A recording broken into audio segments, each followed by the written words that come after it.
Up next, we head to Indianapolis to meet a man who's going to great lengths to keep one culture's musical history alive. Connells from Estonia, Kuoklas from Latvia, Ancient Lyres from Novgorod, Russia. These are some of the plucked string instruments that Ein Haas builds at his home right here in Indianapolis. Well, my parents were from Estonia, and I myself was born in Sweden.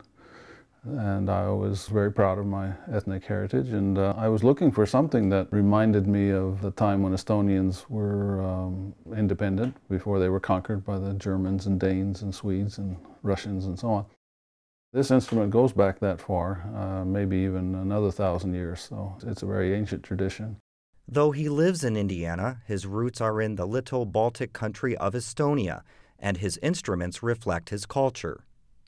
When I see an example in a museum that's a different shape, I always wonder how it would sound. I need quite a few of them because we play in different keys, and these instruments really are only suitable for one key. The length of the instrument determines what key is suitable, so you'll see short ones and long ones. And the really primitive ones have only 5 or 6 strings. There's certain simple tunes you can play on those, but if you want to play something complicated, then you need 10 or 12 strings. The instrument is made from a block of wood, and then we use a chisel to hollow it out. And later we'll do another half step on that side. The drill holes tell you when to stop chiseling, because when you get to the bottom of those drill holes, then you need to slow down and start doing hand sanding instead. All right. With the big buck saw, what we were doing is cutting away some of the front where it drops down, so the strings are a little higher than the soundboard. And it's a really wide piece in some places, and it's very hard for one person to do it. And that saw has nice big teeth, so it cuts faster than a one-person handsaw would. I don't have a whole lot of time to make them for sale, so I'd rather have people make their own or help them make them.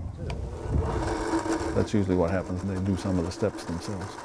And I like the idea of people making their own instruments rather than going to a store and buying something that a factory made or some professional instrument maker made. This one I'm in the process of making. It's very similar to this, but only has 5 strings. I'm also in the process of making this one, which is in the Latgala style. It's for a friend of mine in Latvia who desires to have one made by me. Ein has organized a group that call themselves the Hedgehogs, where they play some of the instruments that he makes. The Hedgehogs is a group of Latvian and Estonian and other American players.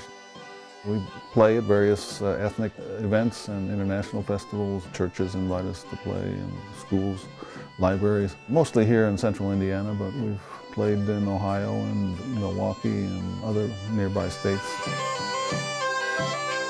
They're generally old folk songs that I find in books or imitate recordings that I've heard. My mother taught me some of them. They're generally from Northern Europe, Northeastern Europe in particular, around the Baltic Sea area, Scandinavia and the Baltic countries. If they sound good on the instrument, then I'll play it. It really goes back to this tradition that this was the most common instrument that the peasants in Estonia and nearby countries made, and it was widely played, and my ancestors would have played it, so I really feel like I'm in touch with my ancestors when I play these instruments. I think the greatest joy in making the instrument is the way the wood feels when you're working it, and the resulting sound, and the fact that when you play it, it does wonders for your soul. And if you'd like more information about Latvian instruments or music, check out Indiana University's Baltic and Finnish Studies Association.